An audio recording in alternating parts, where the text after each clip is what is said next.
Hello and welcome दोस्तों। तो स्वागत है आप सभी का आज की इस वीडियो में। आज हम बात करने जा रहे हैं पिनेकल पब्लिकेशन की जो रेलवे की मैथ की बुक होती है उसके मेंसुरेशन के क्वेश्चन नंबर 61 से क्वेश्चन नंबर 70 तक। तो चलिए शुरू करते हैं। तो क्वेश्चन नंबर 61 जो हमारी सीरीज का है और आज का क्वेश्चन नंबर फर्स्ट है। आंतरिक त्रिज्या 4 सेंटीमीटर के बेलनाकार बर्तन में कुछ ऊंचाई तक पानी होता है। 3 सेंटीमीटर त्रिज्या का एक ठोस गोला पानी में डाला जाता है जब तक वे पूरी तरह से डूब ना जाए। बर्तन में पानी का स्तर कितना बढ़ जाएगा। तो इसको समझते हैं कि क्वेश्चन में कहा क्या है। तो हमारे पास एक बेलनाकार बर्तन है जिसकी त्रिज्या आर है। तो हम मान लेते हैं इसकी कैपिटल आर बराबर है 4 सेंटीमीटर। और उसके बाद हम मान लेते हैं क्या है क्वेश्चन में कि ये गोला है जिसकी त्रिज्या 3 सेंटीमीटर है, यानी कि स्मॉल आर बराबर हो जाएगा 3 सेंटीमीटर। ठीक है। अब इसका पानी का स्तर कितना बढ़ेगा तो उसको ज्ञात करने के लिए हम क्या करेंगे कि बेलन का सूत्र लिखेंगे पाई आर स्क्वायर एच बराबर लिखेंगे गोले का आयतन। गोले का आयतन क्या होता है 4/3 पाई आर क्यू। पाई से पाई कैंसिल हो जाएगा आर का या आर वर्ग, यानी 4 का वर्ग करेंगे 4 चौके 16 इंटू एच बराबर में 4/3 आर। स्मॉल आर है 3, 3 का 9 होती है 27, 3 नम 27, 4 चौके 16, यानी एच बराबर निकल के आएगा 9/4। ऑप्शन नंबर सी अपना सही हो जाएगा। चलिए बस अगला क्वेश्चन देखते हैं। 20 सेंटीमीटर त्रिज्या की एक वृत्ताकार शीट से प्रत्येक 2 सेंटीमीटर त्रिज्या वाले 3 वृत्त काट दिए जाते हैं। बिना काटे भाग का क्षेत्रफल और काटे गए भाग के क्षेत्रफल का अनुपात बताइए। तो चलिए देखते हैं। तो सबसे पहले हमने मान लिया कि हमारे पास एक वृत्त है। ठीक है, वृत्त है हमारे पास। और अब हम करेंगे क्या कि इस वृत्त में हम 6 सेंटीमीटर त्रिज्या वाले 3 गोले काट लेंगे। एक गोला, 2 गोला, और हमने ये 3 गोले काट लिए। अब हमें ज्ञात क्या करना है कि काटे गए गोलों का क्षेत्रफल और बिना काटे गए गोले के क्षेत्रफल के बीच अनुपात ज्ञात, वृत्त के बीच अनुपात ज्ञात करना है। तो इसकी जो संपूर्ण गोले की त्रिज्या कितनी है कैपिटल आर बराबर है 20 सेंटीमीटर। तो इसका क्षेत्रफल कितना हो जाएगा पाई आर स्क्वायर। 20 का वर्ग होगा 400 पाई। आप पाएंगे भैया ठीक है यहाँ तक। अब जो 3 हमने वृत्त काटे हैं उनका क्षेत्रफल क्या हो जाएगा पाई इंटू में 6 का वर्ग यानी कि 36। क्योंकि इन वृत्त की संख्या 3 है तो हम इसमें 3 से गुणा और करेंगे। 36 दिया हो जाएगा 108, 108 पाई। ठीक है। अब जब हम 40 में से 108 पाई को घटाएंगे तो हमें मिल जाएगा बिना कटे भाग का क्षेत्रफल। 40 में से 108 घटाएंगे तो हमें कितना मिलेगा 292 पाई, जो कि हो जाएगा बिना कटे भाग का क्षेत्रफल। और बाद में कहा गया है काटे गए भाग का क्षेत्रफल। काटे गए भाग कितना था यही 3 त्रिभुज जो कि थे 108 पाई। यहाँ से पाई कैंसिल होगा, 4 से इसको काटेंगे, 4 सत्ते 28, 4 तिया 12, 4 दूनी 8, 4 सत्ते 28। हमारा जो आंसर निकल के आएगा 73/27। ऑप्शन नंबर डी अपना सही हो जाएगा। एक घनाभ में इसकी 3 विमाओं के वर्गों का योग इसके कुल पृष्ठीय क्षेत्रफल के आधे के बराबर है। यदि घनाभ का आयतन 729 सेंटीमीटर क्यूब है तो इसका पार्श्व पृष्ठीय क्षेत्रफल कितना होगा। एनटीपीसी 2021 का क्वेश्चन भले ही पुराना है लेकिन कॉन्सेप्ट बिल्कुल नया है भाई। चलो देखते हैं। तो सबसे पहले कहा गया है घनाभ का आयतन। घनाभ के आयतन का सूत्र होता है L into B into H बराबर हो जाएगा भाई 729। 729। और क्वेश्चन में एक लाइन का ये कि तीनों विमाओं के वर्ग यानी एल का वर्ग प्लस बी का वर्ग प्लस एच का वर्ग बराबर है घन के कुल पृष्ठीय क्षेत्रफल के आधे के। तो जो घनाभ का कुल पृष्ठीय क्षेत्रफल होता है उसका फॉर्मूला होता है 2 इंटू में L B plus B H plus में एच एल और आधा। जब हम इसका आधा करेंगे तो 2 से 2 कैंसिल हो जाएगा। तो यहाँ से जो वैल्यू मिलेगी जो L square B square H square बराबर हो जाएगा L B plus B H plus में एच एल। और ये कंडीशन सिर्फ एक ही समय संभव होती है जब एल बराबर बी बराबर एच हो, तभी ये चीज़ पॉसिबल है। अब समझना इस चीज़ को। अगर हम एल की जगह एल लिख दिया इंटू में बी की जगह हम एल लिख दें तो क्या हो जाएगा एल स्क्वायर। उसी तरह से हम बी लिखें और एच की जगह पर हम क्या लिख सकते हैं बी लिख सकते हैं तो बी स्क्वायर प्लस में एच लिख दिया और एल की जगह पर अगर हम एच कर दें तो समझ गए कि इस तरीके से होगा। अब ये चीज़ हमें क्लियर हो गई, क्योंकि हमने क्वेश्चन में L square into B square नहीं, एल इंटू बी इंटू में एच बराबर 729 किया हुआ है। अगर हम इस सबको एल के बराबर रखते हैं तो एल क्यू बराबर क्या हो जाएगा, आप कहेंगे 729 हो जाएगा। यानी कि एल की वैल्यू 729 जो वर्ग होता है 9 नंबर 729, यानी कि 9 का जो क्यूब होता है वो होता है, आप कहेंगे भाई 729। एल की वैल्यू निकल के आ गई, तो जो एल की वैल्यू है वही बी की वैल्यू होगी और एच की वैल्यू होगी। तो बस हमें निकालना है पार्श्व पृष्ठीय क्षेत्रफल, मतलब कि वक्र पृष्ठीय क्षेत्रफल, लेटरल सरफेस एरिया। इसका फॉर्मूला होता है 2 इंटू एच, कोष्टक में एल प्लस बी, 2 एच बराबर बी बराबर एल बराबर सबके बराबर 9 है, और 9 9 हो जाएगा 18। 18 का जब 18 में करेंगे तो हमें निकल के आएगा यहाँ पे भाई कितना, 324। तो ऑप्शन नंबर डी अपना सही हो जाए। चलो अब देखते हैं अगला क्वेश्चन। एक आयताकार प्लॉट के चारों ओर 2 मीटर चौड़ा रास्ता बनाया जाता है। प्लॉट का क्षेत्रफल 96 वर्ग मीटर है। निर्माण की लागत 50 रुपये प्रति वर्ग मीटर है। निर्माण की कुल लागत ज्ञात करें। तो देखो क्वेश्चन में हमसे कहा गया है कि इसके आयताकार प्लॉट है, उसका क्षेत्रफल यानी कि एल इंटू बी बराबर 96 है, और इसके 2 मीटर रास्ता छोड़ा गया है। लेकिन इस क्वेश्चन में हम देखें कि एल और बी का मान कहीं पर भी नहीं दिख रहा है। अगर हमने एल का मान मान लिया 12 है, 12 अट्ठे 96 हो जाएगा क्या, नहीं। लेकिन यदि हम इसको मान लें 24, 24 चौका 96 भी हो जाएगा। यानी कि एक एल की वैल्यू एक बी की वैल्यू, एक एल की वैल्यू बी की वैल्यू। लेकिन इन दोनों जगहों पर अगर हम इसका परिमाप निकालें तो परिमाप अलग अलग आएगा। तो इसलिए हम इस क्वेश्चन को सॉल्व नहीं कर पाएंगे और इसका डेटा पर्याप्त नहीं है। ऑप्शन नंबर बी हमारा सही आंसर हो जाएगा, नहीं है। ऑप्शन नंबर बी हमारा सही आंसर हो जाएगा। चलो अब देखते हैं अगला क्वेश्चन। अगला जो क्वेश्चन है क्वेश्चन नंबर 65। एक कमरा 15 फीट लंबा है, 12 फीट चौड़ा है। दीवारों से 1.5 फीट की जगह छोड़कर कमरे में फर्श का मैट बिछाया जाना है। 3.5 मीटर फीट की दर से मैट का लागत कितनी होगी। तो देखो पहले इसको समझते हैं भाई। हमारे पास एक कमरा है,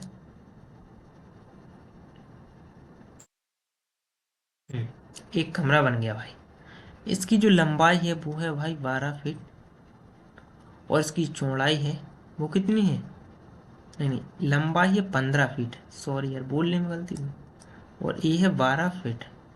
आप कहेंगे भाई ठीक है, ये है 12 फीट। यहाँ से कितना छोड़ेंगे भाई, यहाँ से हमें गैप छोड़ना है, ध्यान देना यहाँ पे विशेष तौर से। 1.5 का गैप इधर से छोड़ा, 1.5 का गैप इधर से छोड़ा, इधर से भी 1.5 का गैप छोड़ा, और इस साइड से भी 1.5 का गैप छोड़ा, और उसके बाद यहाँ पर इस वाले एरिया में हमने क्या बिछा दी, एक अपनी जो मैट ली उसको बिछा दिया। तो इस मैट का क्षेत्रफल कितना हो जाएगा, क्योंकि यहाँ से यहाँ तक की लंबाई टोटल कितनी है, आप कहेंगे 12 है, और 1.5 यानी कि 1.5 टोटल कितना हो जाएगा, 3 हो जाएगा। यानी कि 12 में से जब हम 3 घटाएंगे तो हमें मिलेगा 9। आप कहेंगे ठीक है, यानी कि इस पॉइंट से देखना, इस पॉइंट से इस पॉइंट तक की जो दूरी है वो निकल के आई 9। अब इसकी लंबाई निकालते हैं, क्योंकि इसकी कुल लंबाई है 15, और 15 में से जब 3 घटाएंगे तो हमें मिलेगा 12। यानी कि जो इस मैट की लंबाई निकल के आई यहाँ से यहाँ तक, वो कितनी निकल के आई, वो निकल के आई भाई 12। तो बस लंबाई गुणा चौड़ाई कर देंगे तो हमारी मैट का क्षेत्रफल हो जाएगा, यानी कि 12 गुणा 9 प्लस इसकी लागत है 3.5, 3.5, 12 नंबर कितना हो जाएगा 108, 108 में 3.5। हम करेंगे क्या, 3.5 से सीधा गुणा करने की जगह हम एक छोटी सी ट्रिक इस्तेमाल करेंगे। हम इसमें 2 से गुणा कर देंगे, 2 से भाग कर देंगे। जब हम 2 से भाग करेंगे तो यहाँ पर निकलेगा चंगन, और 35 दूनी होता है 70, यानी कि दशमलव के बाद 7 आ जाएगा। 7 चौके 28 की 8 हासिल 2, 7 पन्ना 35 के बाद 36 37, 378, ऑप्शन नंबर भी अपना सही हो जाएगा। उम्मीद है कि आपको ये क्वेश्चन समझ में आया होगा। क्वेश्चन नंबर 66 है, एक लकड़ी के गुटके से इस प्रकार एक अर्धगोलाकार भाग काट के निकाला जाता है कि अर्धगोले का व्यास एल घनाकार गुटके की भुजा के बराबर है। परिणाम स्वरूप बचे हुए भाग ठोस का पृष्ठीय क्षेत्रफल ज्ञात कीजिए। तो चलिए देखते हैं। तो हम मान लेते हैं कि हमारे पास एक आकृति है घन के आकार की। आप कहेंगे ठीक है, इसमें से जब हम एक अर्धगोला निकाल लेंगे तो जो घन की भुजा है एल, वो उस अर्धगोले का व्यास हो जाएगी। इसे आप 3D में इमेजिन करके देखना कि जो एल के बराबर हो जाएगी। आप कहेंगे भाई ठीक है, यहाँ पे यानी कि जो घन की जो हमारा अर्धगोला हो जाएगा उसकी त्रिज्या हो जाएगी, वो हो जाएगी L/2। तो अब इसका पृष्ठीय क्षेत्रफल निकालते हैं इस घन का। तो घन का पृष्ठीय क्षेत्रफल हो जाएगा 6L का स्क्वायर प्लस प्लस में यहाँ पे एक गोला बनेगा, अर्धगोला बनेगा, तो अर्धगोले का क्षेत्रफल होता है 2πr का स्क्वायर। लेकिन क्योंकि इसको काट लिया गया है तो इसका जो ऊपर वाला क्षेत्र होगा, ऊपर वाला πr स्क्वायर, यानी कि वो वृत्त बनेगा, तो उस वृत्त को इसमें से घटा देंगे, यानी πr स्क्वायर इसमें से घट जाएगा। तो यहाँ से क्या मिलेगा, 6L स्क्वायर प्लस में πr square, 6L square plus में पाई, क्योंकि r बराबर है L/2 यानी कि L का स्क्वायर अपन में हो जाएगा 2 दूनी 4। यहाँ से क्या निकल के आएगा, 6 चौकी 24। यहाँ से हमें मिलेगा भाई 24L स्क्वायर प्लस में पाई इंटू एल का स्क्वायर अपॉन में मिलेगा भाई 4। अगर हम यहाँ से एल स्क्वायर अपॉन 4 कॉमन ले लें तो कोष्टक में बचेगा 24 प्लस में पाई, जो कि ऑप्शन नंबर ए में दिख रहा है, इसलिए हमारा ऑप्शन नंबर ए भाई सही हो जाएगा। देखो कितने आराम से हम बड़े बड़े क्वेश्चंस को सॉल्व कर रहे हैं यार। तो इसी तरह से आप अगला भी क्वेश्चन देख सकते हैं। 22 मीटर भुजा वाले एक वर्गाकार पार्क के मध्य 2 मीटर चौड़ी सड़कें बनाई जाती हैं और उनकी लंबाई और चौड़ाई के समांतर हैं। 10 रुपये प्रति वर्ग मीटर की दर से सड़क की बजरी लगाने खर्चा। भाई कोई ठेकेदार है जो इस सवाल को सॉल्व करेगा, ठीक है, जो भी इस सवाल को सॉल्व करेगा वो बन जाएगा अपना आज का ठेकेदार। चलिए तो सबसे पहले हम क्या बना लेते हैं, एक वर्गाकार पार्क बन गया हमारा, एक वर्गाकार पार्क जिसकी भुजा की लंबाई कितनी है, 22 मीटर। 22 मीटर इसकी लंबाई है, 22 मीटर इसकी लंबाई है, 22 मीटर इसकी लंबाई है, 22 मीटर इसकी लंबाई। अब करेंगे क्या, अब हमें इसमें से एक रोड डालनी है। यहाँ से सीधे लेके आए, यहाँ से भाई सीधे लेके आए और इस तरफ से भी भाई हमने रोड डाल दी। आप कहेंगे भाई ठीक है, आपने सड़क का निर्माण कर दिया। इस सड़क की जो चौड़ाई है वो कितनी है, 2 मीटर है, और यहाँ पर भी भाई 2 मीटर है। अब आप देखना क्वेश्चन में हमसे क्या पूछा है, लंबाई और चौड़ाई की समांतर, तो इस सड़क को बनाने में खर्चा कितना आया। तो अगर हम इस पूरे जो हमारा वर्ग है उसके क्षेत्रफल में से इन 4 बॉक्स का क्षेत्रफल घटा दें तो हमें अपनी सड़क मिल जाए। तो क्योंकि वर्ग का क्षेत्रफल होता है वो होता है भुजा का स्क्वायर, यानी कि 22 का स्क्वायर बराबर हो जाएगा 484, ठीक है। अब क्योंकि ए बॉक्स टोटल जो लंबाई है वो है 22, 22 में से अगर, तो यहाँ से बीच में, क्योंकि ये मध्य में, क्वेश्चन में कहा गया था भाई मध्य, तो इस तरफ जो बचेगा वो बचेगी 10 लंबाई यहाँ से यहाँ तक, और यहाँ से यहाँ तक भी बचेगी 10 लंबाई।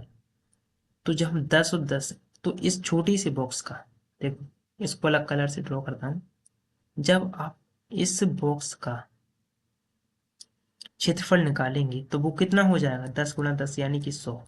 और ऐसे ही कितने बॉक्स हैं, 1 2 3 और 4 बॉक्स हैं, यानी कि इसका क्षेत्रफल हो जाएगा 400।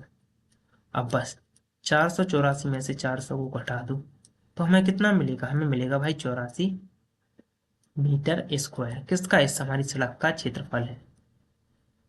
और इसकी लागत कितनी है, 100 रुपये प्रति वर्ग मीटर है, तो बस 100 से गुणा कर दो, यानी कि 8400। ऑप्शन नंबर भी अपना सही हो जाएगा। बताइए क्वेश्चन समझ में आया कि नहीं यार, लाइक करो अगर समझ में आ रहा है तो। अगला क्वेश्चन देखते हैं। क्वेश्चन नंबर 68 है, एक गोलाकार को 1.1:3 के अनुपात में विभाजित किया जाता है। बड़े हिस्से को शंकु में ढाला जाता है जिसकी ऊंचाई और आधार की त्रिज्या के बराबर है, जबकि छोटे हिस्से को एक सिलेंडर में ढाला जाता है जिसकी ऊंचाई आधार की त्रिज्या के बराबर है। शंकु की आधार की त्रिज्या सिलेंडर की ऊंचाई का अनुपात ज्ञात कीजिए। देखो सिंपल भाषा में इसको समझते हैं, जो लिखा है उस पर ध्यान कम दो, बातों पर ध्यान ज्यादा दो। तो कहा गया है कि एक बड़े हिस्से को, एक हमारे पास होगा छोटा हिस्सा और एक होगा बड़ा हिस्सा। बड़ा हिस्सा 3, छोटा हिस्सा 1। तो बड़े हिस्से को एक शंकु में ढाला जाता है। शंकु हम यहाँ पर लिख देते हैं शंकु, और ये क्या लिख दे, संके, संके नहीं भाई, शंकु। तो शंकु की जो ऊंचाई है यानी कि स्मॉल एच, नहीं इसको हम कर देते हैं कैपिटल एच क्योंकि बड़ा है शंकु। एच कैपिटल एच है और इसकी जो त्रिज्या है कैपिटल आर है वो बराबर है। और शंकु के आयतन का सूत्र होता है, वो होता है 1/3 पाई आर स्क्वायर इंटू में एच। आप कहेंगे भाई ठीक है, जबकि छोटे हिस्से से एक सिलेंडर बनाया जाता है, सिलेंडर मतलब कि बेलन, तो बेलन की जो त्रिज्या हो जाएगी वो हो जाएगी स्मॉल आर बराबर में स्मॉल एच। और बेलन का जो सूत्र होता है आयतन का, पाई आर स्क्वायर इंटू एच। यहाँ तक की बात ठीक है? आप कहेंगे भाई ठीक है। अब यहाँ से पाई कैंसिल हो जाएगा, तो हम क्या लिख सकते हैं, 1/3 आर। और आगे हमें शंकु के आधार की त्रिज्या, शंकु के आधार की त्रिज्या यानी कि आर के फॉर्म में निकालना है, तो हम लिखेंगे r³ अपॉन में सिलेंडर की ऊंचाई यानी कि h³ बराबर में हो जाएगा 3/1। ध्यान देना है, आप यहाँ पे मिस्टेक हो सकती है आपसे, r³ अपॉन h³, 3 इस तरफ जाएगा, 3 तिरका हो जाएगा 9, 3 तिरका क्या हो जाएगा 9, 9/1। अगर हम इस साइड इसका पावर 3 कर दें, तो 3 से 1/3 से भाग दे दें, तो यहाँ पर क्या मिलेगा, 9√3 अपॉन में 1, यानी कि ऑप्शन नंबर बी अपना सही हो जाएगा। क्वेश्चन नंबर 70 आज का बहुत ही इंपॉर्टेंट और यूनिक क्वेश्चन। घन के किनारों की लंबाइयों का जोड़ वर्ग की परिधि के आधे के बराबर है यदि घन का आयतन का संख्यात्मक मान वर्ग के क्षेत्रफल के मान के 1/6 के बराबर है, तो वर्ग की भुजा की लंबाई ज्ञात कीजिए। चलिए इसको सॉल्व करते हैं। तो मान लीजिए कि घन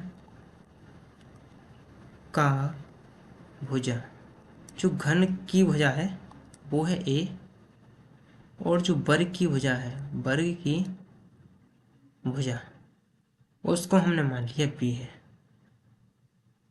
तो घन के किनारों की लंबाई, क्योंकि घन के जो किनारे होते हैं वो 12 किनारे होते हैं, तो 12 इंटू ए, वर्ग की परिधि बराबर होता है 4 इंटू ए, ये आधे के बराबर है यानी कि 2।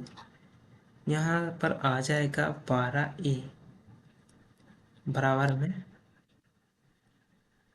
2b। यहाँ से a की जो वैल्यू निकल के आई वो निकल के आई b/6। अब आगे क्या कहा गया है कि यदि घन के आयतन का संख्यात्मक, घन का आयतन क्या होता है a³ वर्ग के क्षेत्रफल के, वर्ग के क्षेत्रफल मतलब होता है भुजा स्क्वायर यानी कि b² बटे में b²। तो a के बराबर हम क्या लिख सकते हैं, a के बराबर हम लिख सकते हैं, यहाँ पर एक और चीज कही गई थी कि संख्यात्मक मान की 1/6 हम लिख सकते हैं b³ अपने 6 36 का 216 और b² बटे में 6 से काटेंगे, यहाँ पर आ जाएगा 36, और b की जो वैल्यू निकल के आएगी वो निकल के आएगी भाई 36। तो ऑप्शन नंबर बी अपना जो है वो सही आंसर हो जाएगा। तो इस तरीके से हमने मेंसुरेशन की अब तक कुल 70 क्वेश्चन सॉल्व कर दिए हैं। इसी के साथ ये सीरीज समाप्त होती है। Thank you so much.